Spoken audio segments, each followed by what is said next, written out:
Ever wondered how new bitcoins are born? No, it's not the stalk. Let's dig into the fascinating world of Bitcoin mining. What is Bitcoin mining? Mining is how new Bitcoins are created and transactions are confirmed. Miners solve complex math problems and are rewarded with Bitcoin. It's like a treasure hunt. How does mining work?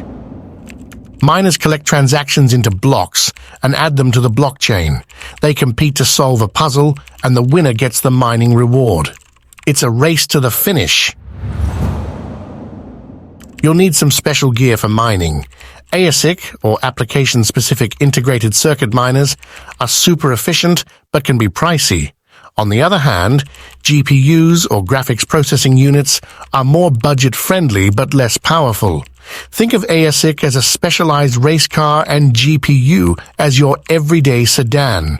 Choose your weapon wisely.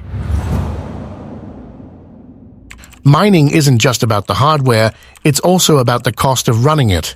According to Forbes, a top-tier mining facility can cost around $833,000 per megawatt. And don't forget the electricity bill. In the US, miners typically pay 8 cents per kilowatt hour. That's about $8 per hour for a 1 megawatt facility. So make sure you've got the budget for this adventure. Hold on to your hats. Someone paid a jaw-dropping 19.89 Bitcoin, roughly $500,000 in transaction fees to transfer just 0.074 Bitcoin, approximately $200. Always double-check your transactions, folks, and there you go. You're now up to speed on how to mine Bitcoin. Want to dig deeper into the crypto world? Hit that subscribe button and ring the bell.